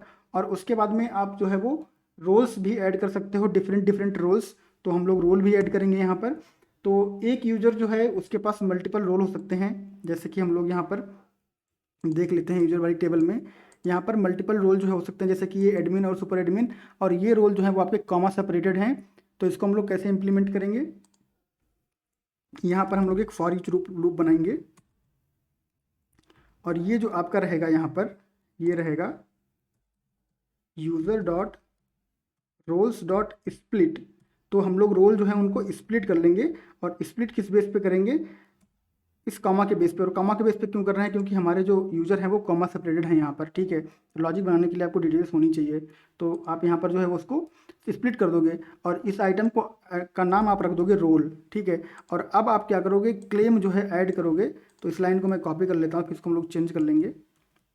यहाँ पर पेस्ट कर दिया मैंने। ये आपका रहेगा रोल, और यहाँ पर आपका जो वैल्यू जाएगी वो रोल की वैल्यू जाएगी, क्योंकि हम लोगों ने जो है यहाँ पर इस रोल को इसमें फॉर ईच में निकाला हुआ है। और इसको आप ट्रिम कर दो। ट्रिम करना इसलिए ज़रूरी है क्योंकि डेटाबेस में जब एंट्री होगी तो मे बी यहाँ पर एक स्पेस इंक्लूड रहे और जो आपको पता ना चले, तो आप इसको जो है यहाँ पे ट्रिम कर दोगे। तो इस तरह से आपके रोल जो हैं, जितने भी रोल होंगे 1 2 3, वो मल्टीपल रोल आपके यहाँ पर जो है वो इम्प्लीमेंट हो जाएंगे, इस पर्टिकुलर आइडेंटिटी में अटैच हो जाएंगे। और जब आपका सारा काम हो जाता है उसके बाद लास्ट में आपको यहाँ पे क्या करना होता है? आपको आइडेंटिटी को वैलिडेट करना होता है। तो कॉन्टेक्स्ट डॉट वैलिडेटेड, और जो आइडेंटिटी है उसको आप यहाँ पर वैलिडेट कर दोगे। तो आप बोल दोगे कि आइडेंटिटी जो है वो रिसोर्स एक्सेस करने के लिए वैलिड आइडेंटिटी है। वही हमारे मेथड का नाम है ग्रांट रिसोर्स क्रेडेंशियल्स। तो यहाँ पर जो है वो यूजर आईडी पासवर्ड अगर करेक्ट रहता है तो आपको ये सारे रोल जो है आपकी आइडेंटिटी पे ऐड हो जाएंगे, और उसके बाद आपको यहाँ पर जो है वैलिडिटी वो मिल जाएगी। अब हम लोग क्या करेंगे? अब हम लोग जो है वो स्टार्टअप क्लास ऐड करेंगे, ओ इन स्टार्टअप क्लास, क्योंकि हम लोग जो है वो OAuth इंप्लीमेंट कर रहे हैं यहाँ पर। तो हम लोग चलेंगे सोल्यूशन एक्सप्लोरर में, यहाँ पे राइट क्लिक करेंगे, और इसको हम लोग जो है सोल्यूशन लेवल पे ऐड कर सकते हैं, उसी पे ऐड करेंगे। और यहाँ पर आने के बाद में आपको यहाँ पे टाइप करना है ओ इन, और ये स्टार्टअप क्लास है आपकी, इसका नाम जो है बन है, तो बन हटा देते हैं और ऐड कर देते हैं इसको यहाँ पर। और फिर इसमें हम लोग जो है वो कुछ चीज़ें चेंज करेंगे, तो उनको हम लोग जो है समझेंगे अभी। तो सबसे पहले आपको यहाँ पे क्या करना है? सबसे पहले आपको यहाँ पे जो है वो कॉर्स को ऐड कर देना है। तो जो आपको यहाँ पर आई ऐप बिल्डर में जो वेरिएबल मिला है ऐप, इसका हम लोग यूज करेंगे। तो आपका रहेगा ऐप डॉट यूज कॉर्स, और कॉर्स में आपको जो है वो यहाँ पर वैल्यू प्रोवाइड करवा देनी है। तो सबसे पहले यहाँ पे हम लिखेंगे माइक्रोसॉफ्ट डॉट ओइन dot CORS dot CORS options dot allow all. तो अभी के लिए हम लोग जो है वो सारे ऑप्शंस अलाउ कर रहे हैं, सारे सर्वर सारे मेथड आपके जो है यहाँ पे अलाउ रहेंगे। आप जो है जब कॉर्स इंप्लीमेंट करते हो कस्टम लेवल पे, तो उसमें आप जो है वो स्पेसिफिक डोमेन और स्पेसिफिक मेथड, यानी कि आपका गेट मेथड अलाउ होगा, पुट मेथड अलाउ होगा, पोस्ट अलाउ होगा, वो सारी चीज़ें कर सकते हो। बट इसमें अभी हम लोग क्या कर रहे हैं? अभी हम लोग सारी चीज़ों को अलाउ कर रहे हैं, सारे मेथड और सारे डोमेन जो है वो अलाउ कर रहे हैं, क्योंकि हम लोग टोकन बेस्ड ऑथेंटिकेशन समझ रहे हैं। हम लोग अभी जो है वो कॉर्स में डिटेल में नहीं है, तो बट वो चीज़ आप कर सकते हो, मैंने आपको जो है यहाँ पे बता दिया है। इसके बाद में आपको क्या करना है यहाँ पर? इसके बाद आपको यहाँ पर जो है हमारा जो OAuth सर्वर है उसके ऑप्शन सेट करने हैं। तो हम लोग लिखेंगे OAuth ऑथराइजेशन सर्वर,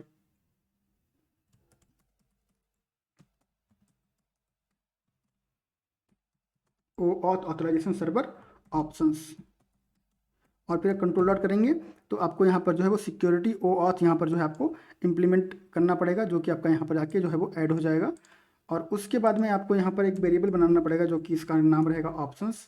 आप कोई भी नाम दे सकते हो बट ऑप्शंस बेटर है क्योंकि यहाँ पे लास्ट में ऑप्शंस लिखा हुआ है। और उसके बाद में आपको यहाँ पर जो है वो इक्वल टू लगाना है और फिर आपको न्यू करके इसका जो है इंस्टेंस बना देना है। और अब हम लोग इसको जो है यहाँ पर कर्ली ब्रेसेस लगा के इस तरह से इसके ऑप्शंस जो है यहाँ पर हम लोग सेट करेंगे। तो सबसे पहला जो ऑप्शन इसका रहने वाला है वो रहने वाला है allow insecure HTTP equal to true.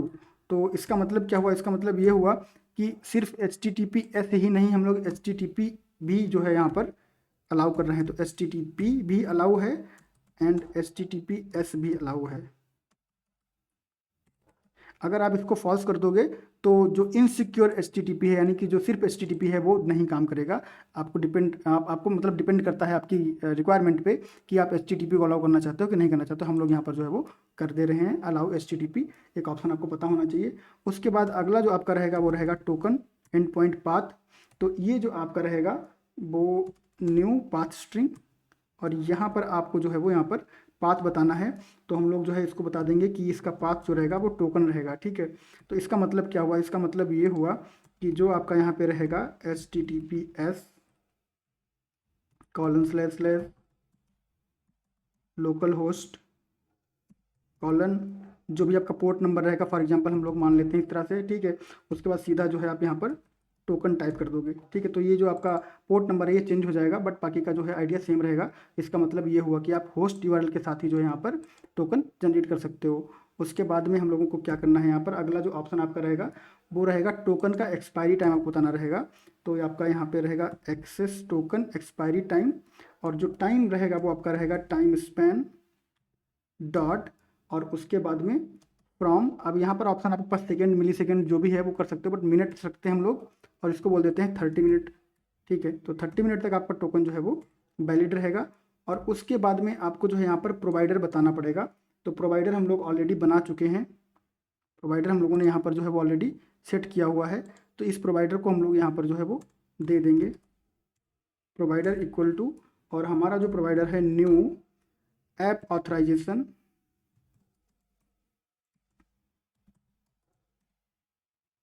Server provider. और आपको कंट्रोल डॉट करना पड़ेगा यहाँ पर और ये ऐड करना पड़ेगा जो कि आपके प्रोवाइडर फोल्डर में है। और ये प्रोवाइडर फोल्डर आपका जो है वो यहाँ पर बना हुआ है। ऑलराइट, तो इतनी चीज़ें हम लोगों ने यहाँ पर ऐड कर दी हैं। इसके बाद आपको यहाँ पर जो है क्या करना है उसको हम लोग जो है वो समझते हैं। तो अब इसके बाद में आपको यहाँ पर जो है वो ऐड करना है token generation.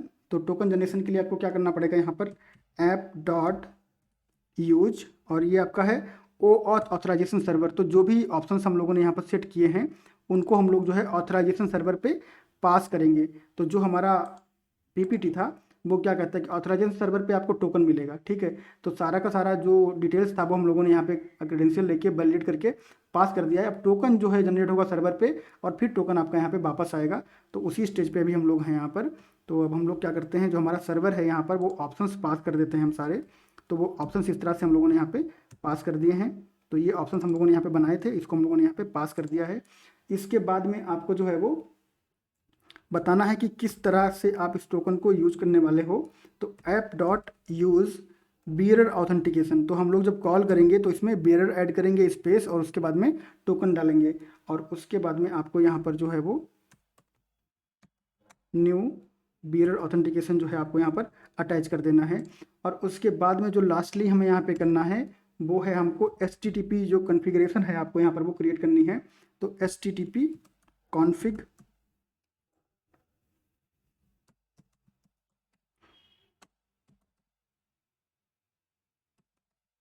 Equal to new HTTP configuration और आपको कंट्रोल डॉट करना पड़ेगा यहाँ पर नेम स्पेस सेट करने के लिए।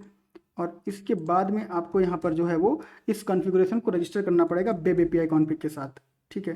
तो वेब API कॉन्फ़िग जो आपकी है उसके साथ में आपको जो है वो रजिस्टर कर देना पड़ेगा इस HTTP कॉन्फ़िग को। इस तरह से आपका जो स्टार्टअप जो क्लास थी उसको हम लोगों ने जो है यहाँ पर सेटअप कर दिया है कि किस तरह से हमारे टोकन के ऑप्शन होंगे, किस तरह से वो ऑप्शन हमारे सर्वर पे जाएंगे, ऑथराइजेशन सर्वर पे, और क्या टेक्निक हम यूज़ करेंगे टोकन को पास करने की। फिर हमारा जो HTTP कॉन्फ़िगरेशन है उसका हमने ऑब्जेक्ट बनाया और उसको रजिस्टर कर दिया हम लोगों ने API के कॉन्फ़िगरेशन के साथ में। और जो आपकी वेब API कॉन्फ़िग है वो आपकी यहाँ पर ऑलरेडी रहती है, ये वेब API config.cs। यहाँ पर आपका राउट जो है वो ऑलरेडी यहाँ पे दिया हुआ है, जो कि अगर डिफ़ॉल्ट राउट है। अब हमारे पास जो है वो सारी चीज़ें रेडी हो गई हैं, तो अब हम लोग क्या कर सकते हैं, अब हम लोग जो है इसको बनाते हैं एक कंट्रोलर। और वो कंट्रोलर क्या करेगा, वो कंट्रोलर जो है वो यहाँ पर हम लोग उसको बनाने के बाद उसमें कुछ मेथड यूज करेंगे जो अलग अलग जो एक्सेस वाले रोल वाले जो यूज़र होंगे वो उसको एक्सेस करेंगे डिफरेंट डिफरेंट तरीके से। तो सबसे पहले हम लोग यहाँ पे वेब API करेंगे और web API to empty controller लेंगे। बिल्कुल एम्प्टी कंट्रोलर लेने के बाद में हम लोग यहाँ पर लिखेंगे इसको एम्प्लॉय कंट्रोलर, क्योंकि हमारे पास एम्प्लॉय की क्लास है तो एम्प्लॉय कंट्रोलर लिखेंगे यहाँ पर और इसको ऐड कर देंगे।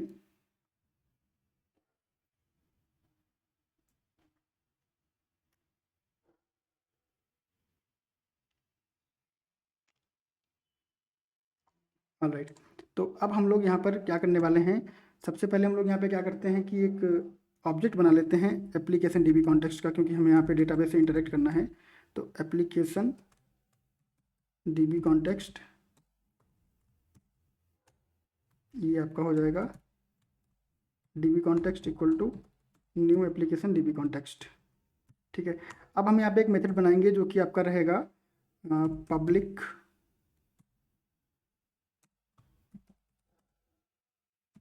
Employee get employee by ID, और यहाँ पर इंट ID जो है वो आपकी पास हो जाएगी। ठीक है, अब आपको यहाँ पे क्या करना है, आपको यहाँ पे करना है DB context dot employees dot first और डिफ़ॉल्ट, और फिर आपको यहाँ पे लिखना है e such that E dot ID equal to ID, और ये जो है आपको वो रिटर्न कर देना है यहाँ पर रिटर्न ओके, और आपको जो है यहाँ पर ये रिटर्न कर देना है, इसको आप यहाँ पर ऐसे सीधा रिटर्न कर दो।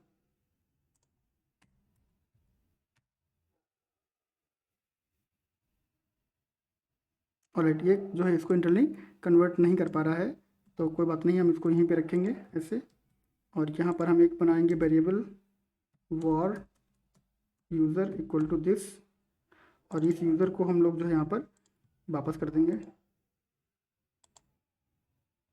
ऑलराइट, इसको एक मिनट जो है हम लोग चेक कर लेते हैं कि इसमें क्या प्रॉब्लम है।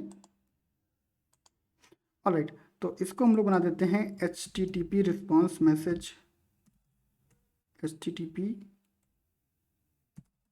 रिस्पॉन्स मैसेज, और उसके बाद में आपका यहाँ पर जो है वो यूज़र हो जाएगा, और उसके बाद में हम लोग यहाँ पर बोलेंगे return request dot create response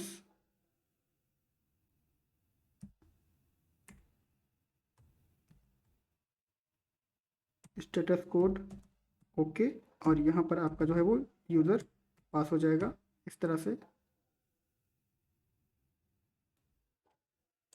और यहाँ पर आपको एक सेमी कॉलन जो है वो लगा देना पड़ेगा।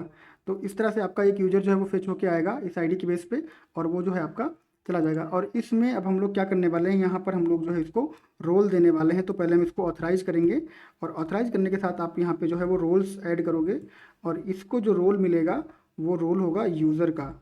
तो ये जो है यूज़र सिर्फ ये एक्सेस कर पाएगा, जो जिसका रोल यूज़र होगा वो सिर्फ एक इंडिविजुअल बंदे को ही एक्सेस कर पाएगा, और किसी और मेथड को जो है एक्सेस नहीं कर पाएगा। तो अगला मेथड हम लोग बनाते हैं, तो इसको हम लोग जो है इस तरह से कॉपी कर लेते हैं, और यहाँ पर हम लोग क्या करने वाले हैं, यहाँ पर हम लोग रखेंगे एडमिन कॉमा सुपर एडमिन।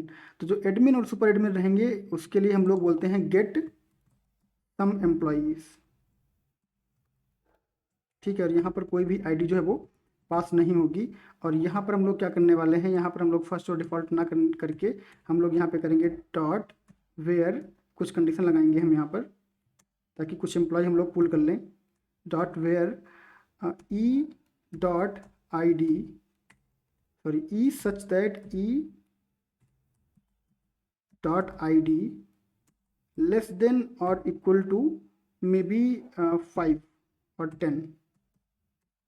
ठीक है, तो यहाँ पे क्या होगा कि जो एडमिन होगा, जिसके पास एडमिन लेवल की एक्सेस होगी, वो 10 एम्प्लॉयज़ को एक साथ जो है वो देख पाएगा, और जो एडमिन कर पाएगा वो सुपर एडमिन भी कर पाएगा। और एक और हम लोग यहाँ पर मेथड ऐड करते हैं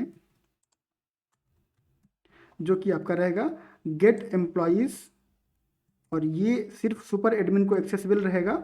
और सुपर एडमिन क्या कर पाएगा, सुपर एडमिन जो है वो सारे एम्प्लॉयज़ को देख पाएगा। तो यहाँ पे डॉट टू लिस्ट, ठीक है, तो यहाँ पर सारे ही एम्प्लॉय आपके जो है वो पुल होके आ जाएंगे। तो पहला जो मेथड आपका रहेगा गेट एम्प्लॉय बाय आईडी, ये मेथड आपका जो रहेगा वो सिर्फ यूजर कॉल कर पाएगा, और यूजर एक बार में एक ही बंदे की डिटेल जो है वो देख पाएगा। एडमिन और सुपर एडमिन, जो एडमिन जो रहेगा वो 10 बंदे देख पाएगा, और सुपर एडमिन भी जो है वो 10 बंदे देख पाएगा। और उसके बाद जो सुपर एडमिन होगा, जो सिर्फ सुपर एडमिन होगा, जिसके पास एडमिन का रोल नहीं होगा, वो जो है सारे के सारे जो है वो यहाँ पे रिकॉर्ड को देख पाएगा। तो सुपर एडमिन जो है ये मेथड भी कॉल कर पाएगा, ये वाला, और ये वाला भी कॉल कर पाएगा, बट एडमिन जो है वो ये वाले मेथड को कॉल नहीं कर पाएगा। तो अब हम लोग जो है चीज़ों को टेस्ट करेंगे, और उससे पहले हम लोग यहाँ पर जो है एक राउट सेट कर देते हैं इन दो मेथड के लिए, क्योंकि हमारे पास जो है वो एक जो गेट एम्प्लॉय बाई आईडी है वो हमारा इंडिविजुअल मेथड है, तो वो तो ऐसे ही कॉल हो जाएगा। बट जो गेट सम एम्प्लॉय है और जो गेट एम्प्लॉय है, हमारे पास दो गेट मेथड हैं जो कि हमारे पास मल्टीपल यूजर को रिटर्न कर रहे हैं। तो यहाँ पे हम लोग क्या करेंगे, राउट जो है वो सेट कर देंगे। तो आपको यहाँ पे लिखना है राउट, और उसके बाद में आपको यहाँ पे स्ट्रिंग बतानी है राउट की। तो आपका ये रहेगा API स्लैश, आपका कंट्रोलर नेम रहेगा जो है आपका एम्प्लॉई,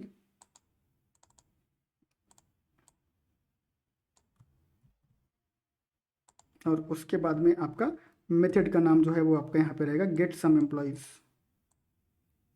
ताकि जो हमारा पाइपलाइन है उसको कन्फ्यूजन ना हो कि हम लोग जो है वो कौन सा मेथड कॉल कर रहे हैं। अगर आप जो है वो राउट नहीं बताओगे तो वो कन्फ्यूज हो जाएगा कि यहाँ पर जो आपका मेथड है वो डुप्लीकेट मेथड या फिर मल्टीपल मेथड है, मल्टीपल एंड पॉइंट हैं, उनको जो है वो समझ नहीं पाएगा। तो इसको हम लोग जो है यहाँ पर सेट कर दे रहे हैं। राइट, और मुझे लगता है कि आपको ये वाला जो यहाँ पर है लगाने की ज़रूरत नहीं है, क्योंकि ये आपका जो है, अगर हम चलें यहाँ पर और देखें कॉन्फ़िग फाइल में, तो ये यहाँ पर जो है वो नहीं लगा होता, तो आपको लगाने की ज़रूरत नहीं, क्योंकि आपका जो डोमेन नेम होता है उसमें ऑलरेडी वो स्लैश लग के आता है। ठीक है, तो जैसे यहाँ पे है वैसे हम लोगों ने वहाँ पे एक राउट जो है वो बना दिए हैं, दो राउट हम लोगों ने यहाँ पे बना दिए हैं। अब हम लोग क्या करेंगे, अब हम लोग इसको रन करेंगे और इसको जो हम लोग चेक करेंगे। ठीक है, तो हम लोग पोस्टमैन जो है ओपन कर लेते हैं, और उसके साथ फिर हम लोग जो है यहाँ पर इसको रन भी करवा देते हैं साथ का साथ। तो मैंने इसको रन करवा दिया है, तब तक मैं यहाँ पे पहले पोस्टमैन भी जो है उसको ओपन कर लेता हूँ।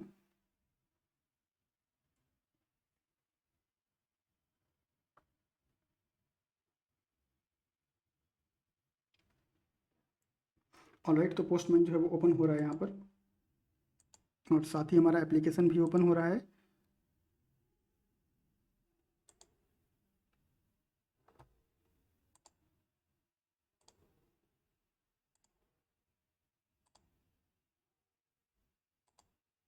ऑलराइट,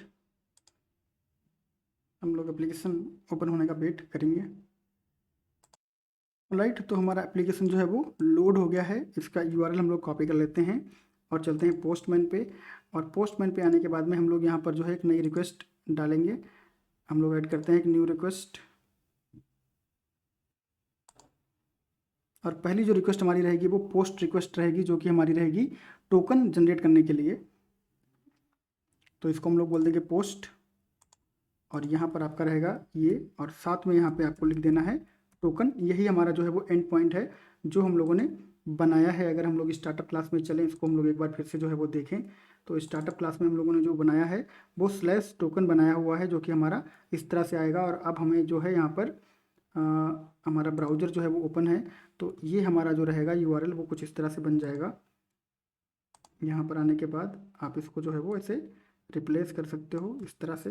तो ये आपका जो है वो URL बन गया है, और यही URL जो है हमें यहाँ पर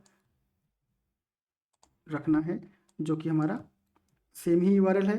अब आपको क्या करना है, यहाँ पर आपको यूज़र नेम और पासवर्ड पास करना है। तो सबसे पहले आप यहाँ पे लिखोगे यूज़र नेम, जो कि आपका आएगा डेटाबेस से। तो हम लोग सबसे पहले यूज़र का यूज़र नेम कॉपी करते हैं, जो है रमेश। रमेश एक नॉर्मल यूज़र है, और इसका हम लोग यहाँ पर यूज़र नेम जो है रख देते हैं। और यहाँ पर हम लोग जो है वो पासवर्ड टाइप करेंगे, ठीक है। और पासवर्ड जो है वो है 12345। सबका यूज़र नेम अलग है बट पासवर्ड सेम है, ठीक है। तो हम लोग यहाँ पर करते हैं 12345। और यहाँ पर आपको बताना होता है ग्रांट अंडरस्कोर टाइप, ये ज़रूरी है, ठीक है। ग्रांट अंडरस्कोर टाइप, ठीक है। ये क्यों ज़रूरी है, क्योंकि हम लोगों ने जब इसको सेटअप किया था तब हम लोगों ने यहाँ पर जो है वो बताया था कि किस तरह का ग्रांट जो है वो होने वाला है। तो हम लोग जब प्रोवाइडर में आए थे यहाँ पे, तो हम लोगों ने बताया था कि उसको ऑथेंटिकेशन टाइप यहाँ पे बताना पड़ेगा। तो हमारा ऑथेंटिकेशन टाइप क्या है, हमारा ऑथेंटिकेशन टाइप है आईडी और पासवर्ड, ठीक है। तो ये हम लोगों ने यहाँ पे बता दिया है ग्रांट टाइप, और ग्रांट टाइप हमारा है पासवर्ड, ठीक है। ये स्टैंडर्ड लाइन यहाँ पे ग्रांट अंडरस्कोर टाइप रहेगा और यहाँ पर पासवर्ड ही रहेगा, ठीक है। अब हम लोग क्या करते हैं, एक रिक्वेस्ट जो है यहाँ पर डालते हैं इसको। तो let's issue this request and see कि हमें टोकन जो है वो मिलता है कि नहीं मिलता है। तो ये हो गई आपकी एक bad request unsupported grant type. Okay, तो ये जो रिक्वेस्ट हम लोगों ने भेजी है वो हमने पैरामीटर्स में भेजी है। जो पैरामीटर्स में नहीं भेजनी है वो हमें भेजनी है यहाँ पर बॉडी में, और जो कि आपकी रहेगी इस तरह की रिक्वेस्ट XWW फॉर्म टाइप की रिक्वेस्ट। तो इसको हम लोगों को यहाँ से जो है वो हटा देना पड़ेगा। अभी फटाक से इसको हटा देते हैं, बट वैल्यू जो है एग्जैक्ट सेम रहेगी, बट हम लोगों ने बस गलत जगह पे उसको जो है वो रख दिया था। तो इसको यहाँ से हटाते हैं, और यहाँ पर आने के बाद में हम लोग जो है यहाँ पर आएंगे, और अब हम लोग यहाँ पर जो है वो वैल्यू पास करेंगे। बिल्कुल सेम वैल्यू रहेगी आपकी। यूज़र नेम आपका जो रहेगा वो रमेश रहेगा। कॉपी कर लेते हैं यहाँ से, और यहाँ पर आपका जो पासवर्ड रहेगा वो आपका रहेगा 12345, और ग्रांट अंडरस्कोर टाइप जो रहेगा वो पासवर्ड रहेगा। और फिर से हम लोग इशू करेंगे ये रिक्वेस्ट टोकन के लिए।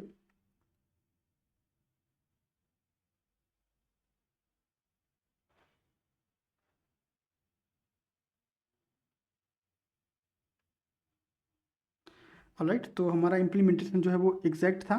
तो हमें जो टोकन है वो मिल गया है। अब हम लोग क्या करेंगे, ये जो टोकन मिला है हमें वो यूज़र के लिए मिला है। और यूज़र क्या कर सकता है, यूज़र जो है वो सिर्फ एक्सेस कर सकता है ये वाला मेथड जो कि हमारा है बाय आईडी। यूज़र जो है वो गेट सम एम्प्लॉय को एक्सेस नहीं कर सकता है। तो हम लोग क्या करेंगे, जो हमारा गेट एम्प्लॉय बाय आईडी है उसको हम लोग कॉल करेंगे मेथड को। तो इसको कॉल करने के लिए हमें क्या चाहिए, हमें चाहिए यूआरएल। तो यूआरएल हम लोग यहाँ से ले लेते हैं, ये ले लिया हम लोगों ने यूआरएल यहाँ पे। इसके बाद में आपका रहेगा /API, और उसके बाद में आपका रहेगा /employees।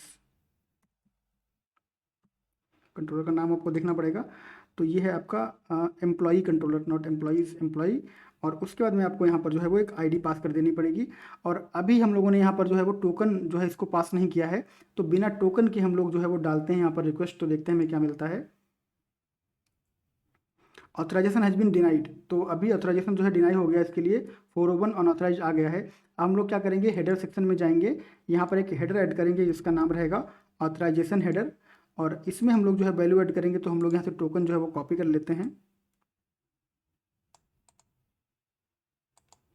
और टोकन कॉपी करने के बाद में आपको यहाँ पे जो है वो बियरर ऐड करना पड़ेगा।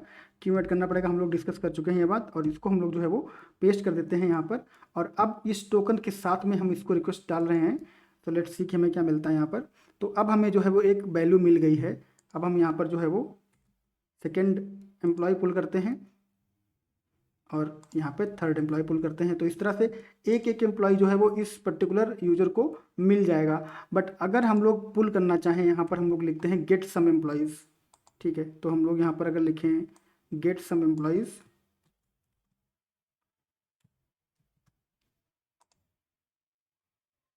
तो रिक्वेस्ट जो है वो डिनाई हो गई। तो गेट सम एम्प्लॉय कौन कॉल कर सकता है, गेट सम एम्प्लॉय कॉल कर सकता है ये कमल, ये कॉल कर सकता है।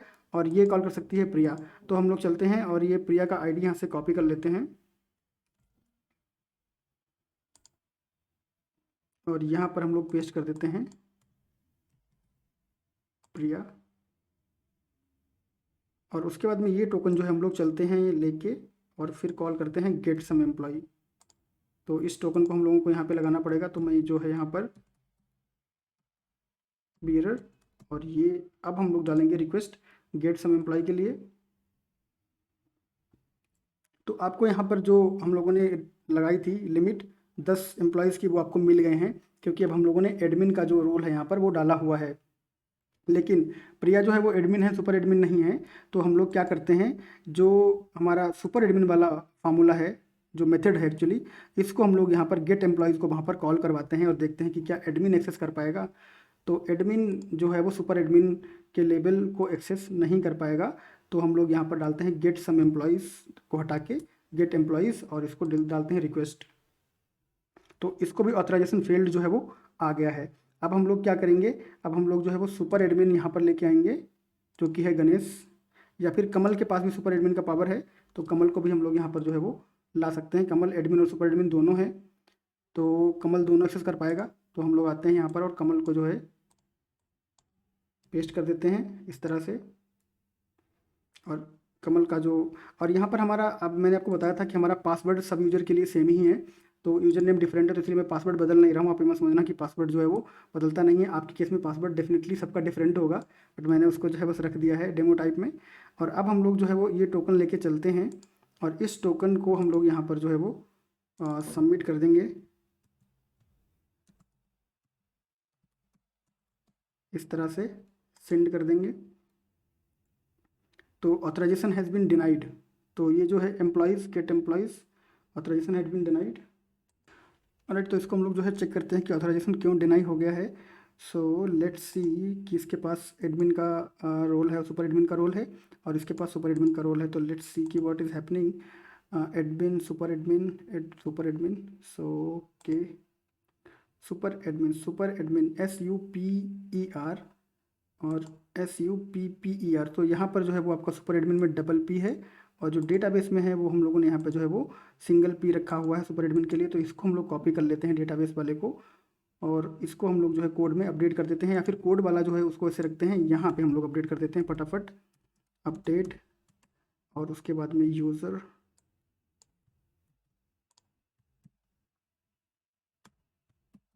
सेट रोल्स, और उसके बाद में हम लोग यहाँ से जो है इसको कॉपी कर लेंगे।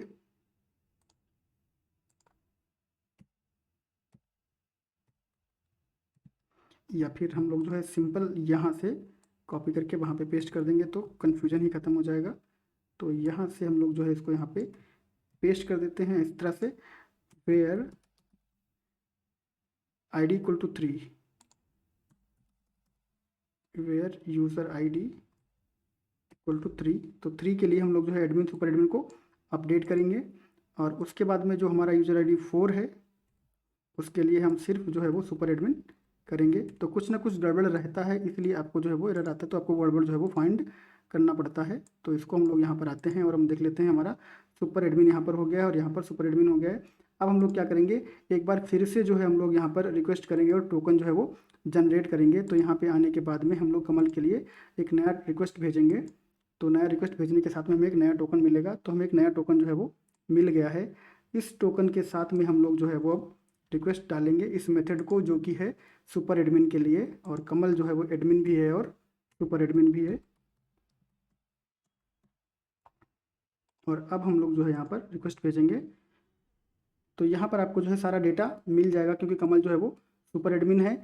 और अभी हम लोग क्या करते हैं, अभी हम लोगों ने गेट एम्प्लॉयज़ कॉल किया है, हम लोग गेट सम एम्प्लॉयज़ जो है उसको कॉल करते हैं, क्योंकि कमल जो है इसको भी एक्सेस करना चाहिए। तो इसको हम लोग जो है वो कॉल करते हैं गेट सम एम्प्लॉयज़, और इसको हम लोग रिक्वेस्ट डालते हैं। तो कमल जो है दोनों मेथड कॉल कर पा रहा है। और जो हमारा अगला यूज़र है गणेश, जो कि हमारा सुपर एडमिन है, वो डेफिनेटली जो है वो सिर्फ इस मेथड को कॉल कर पाएगा, जो कि लास्ट वाला है। तो हम लोग गणेश के लिए भी एक बार हम लोग टेस्ट कर लेते हैं। तो यहाँ पर आते हैं और गणेश के लिए हम लोग जो है टेस्ट करते हैं। तो गणेश सुपर एडमिन है, तो गणेश भी जो है वो दोनों मेथड को एक्सेस कर पाएगा, जो कि हमारे लास्ट के 2 मेथड हैं। तो गणेश के लिए हम लोगों ने जो है टोकन यहाँ से कॉपी कर लिया है, और अब हम लोग जो है यहाँ पर इस टोकन को रिप्लेस कर देंगे इस तरह से। तो गेट सम एम्प्लॉय जो है वो गणेश कॉल कर पाएगा, क्योंकि गणेश जो है वो सुपर एडमिन है।